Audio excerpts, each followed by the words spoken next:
Express train پوری رفتار کے ساتھ اپنی منزل کی طرف دوڑی چلی جا رہی ہے۔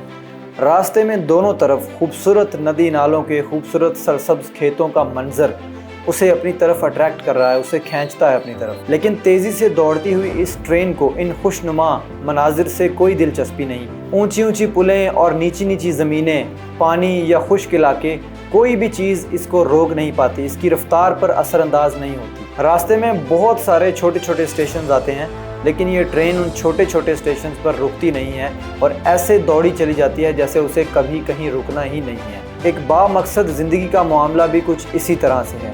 جس آدمی نے اپنی زندگی کا کوئی نہ کوئی مقصد بنا رکھا ہو، اسے ادھر ادھر کے معاملات سے کوئی دلچسپی نہیں ہوتی۔ وہ صرف اپنے مقصد کے لیے کام کرتا ہے اور صرف اپنی منزل کی طرف دوڑتا ہے۔ وہ ادھر ادھر کے راستے میں آنے والے چھوٹے موٹے مسائل میں، چھوٹی چھوٹی الجھنوں میں اپنا وقت ضائع نہیں کرتا۔ با مقصد زندگی گزارنے والا آدمی اپنی زندگی کا ایک ایک لمحہ اپنی منزل کی طرف بڑھنے میں صرف کرتا ہے۔ دنیا کے خوشنما خوبصورت مناظر اس کے سامنے آتے ہیں، لیکن وہ اسے اپنی طرف کھینچ نہیں پاتے۔ وہ آنکھیں بند کر کے ان کو اگنور کر دیتا ہے۔ ٹھنڈے سائے اسے رک کر آرام کرنے کا کہتے ہیں، لیکن یہ آرام کیے بغیر اپنی منزل کی طرف بڑھتا رہتا ہے۔ زندگی کے اچھے برے حالات اس کے سامنے آتے ہیں، اس کے ساتھ آ کے ٹکراتے ہیں، لیکن وہ اس کی سپیڈ کو کم نہیں کر پاتے۔ جو با مقصد انسان ہوتا ہے، جو با مقصد زندگی ہوتی ہے، وہ ایک بھٹکے ہوئے مسافر کی طرح کبھی ایک طرف اور کبھی دوسری طرف اپنا سفر جاری نہیں رکھتا، بلکہ اس کی ایک سمت، ایک راستہ، اس کی ایک ڈائریکشن جو ہے وہ طے ہوتی ہے کہ اس نے زندگی میں جانا کس طرف ہے۔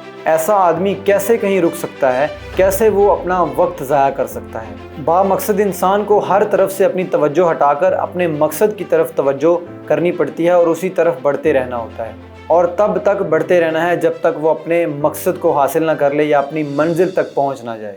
زندگی کو بامعنی اور با مقصد بنانے کے لیے ضروری ہے کہ انسان کے سامنے اپنا ہدف ہو، اپنا نشانہ ہو، اپنا ٹارگٹ ہو یا اپنی زندگی کا کوئی مشن ہو کہ آخر اسے کرنا کیا ہے، اور آپ کا جو مشن ہو اس میں آپ کا ضمیر پوری طرح سے آپ کا ساتھ دے رہا ہو کہ ہاں آپ جو کام کرنا چاہ رہے ہو یہ کام بالکل ٹھیک ہے۔ یہی زندگی کا مقصد انسان کو جانوروں سے الگ کرتا ہے۔ ایک جانور اور ایک انسان کی زندگی میں یہی فرق ہے۔ جانور یہ سوچتا ہے کہ زندگی تو گزر ہی رہی ہے، جیسے گزر رہی ہے بس گزرنے دو، اور بعض انسان بھی ایسے ہی سوچتے ہیں کہ جیسے چل رہا ہے چلنے دو، اللہ نے جو ہماری قسمت میں لکھا ہوگا وہ خود ہی چل کر ہمارے پاس آ جائے گا، ہمیں کچھ نہ کرنا پڑے، ہماری زندگی کا کوئی مقصد نہ ہو۔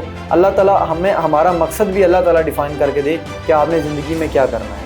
بے شک اللہ تعالیٰ نے انسان کو دنیا میں اچھے کام کرنے کے لیے بھیجا ہے اور اپنی زندگی کو گزارنے کے لیے بھیجا ہے۔ انسان کو آزاد پیدا کیا ہے، انسان جو چاہے کر سکتا ہے، انسان دوسروں کی خدمت کر کے بھی عبادت کر سکتا ہے، اور انسان اللہ کی عبادت کر کے بھی عبادت کر سکتا ہے۔ اگر انسان کی زندگی میں کوئی مقصد نہ ہو تو انسان اور جانور میں کوئی فرق نہیں، اور جس انسان کی زندگی میں کوئی مقصد آ جائے اس کی زندگی ایک اور زندگی بن جاتی ہے، اور وہ انسان چھوٹی چھوٹی غیر متعلقہ پرابلمز میں، غیر متعلقہ مسائل میں الجھنے کی بجائے اپنی منزل کی طرف بڑھنا شروع کر دیتا ہے۔ اور با مقصد انسان مسلسل محنت کرتا رہے گا، مسلسل چلتا رہے گا تب تک جب تک وہ اپنی منزل تک پہنچ نہ جائے۔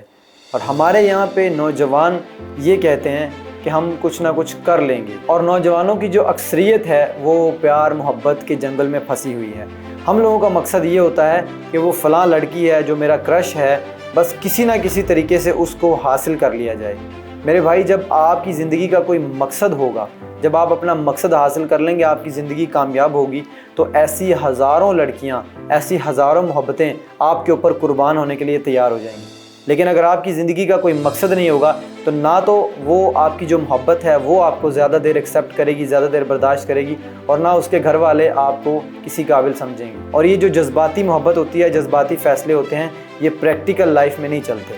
جب لائف میں انسان پریکٹیکل ہوتا ہے تب اس بندے کو سمجھ آتی ہے، جو آپ کی محبت ہوتی ہے، جو سامنے والی لڑکی ہوتی ہے، کہ میں نے تو ایک نکمے ترین انسان کا انتخاب کیا ہے، اور جب اسے یہ احساس ہوتا ہے کہ میرا جو لائف پارٹنر ہے، یعنی میں آپ کی بات کر رہا ہوں، کہ یہ ایک نکمہ انسان ہے، تو وہ یقیناً آپ کو چھوڑ دے گی اور کسی نہ کسی کامیاب، کسی نہ کسی سکسیسفل، یا دوسرے الفاظ میں کہہ لیں کہ کسی نہ کسی پیسے والے انسان کا انتخاب کرنا پسند کرے گی۔ آج سے اپنی زندگی کے فضول کاموں کو چھوڑ کر اپنی زندگی کا کوئی مقصد بنائیں، ایسا مقصد جس کو حاصل کرنے میں آپ کو فخر محسوس ہو، آپ کا نام روشن ہو، آپ کے گھر والوں کو فخر محسوس ہو، آپ کی پوری نسل جو ہے وہ آپ کو یاد رکھے، آپ کی آنے والی 10 نسلوں کو پتہ ہو کہ اس نام کا ہمارا کوئی وڈیرا تھا جو گزر چکا ہے اور اس نے کچھ ایسا کیا ہے کہ آج ہم فخر سے سر اٹھا کے جی سکتے ہیں۔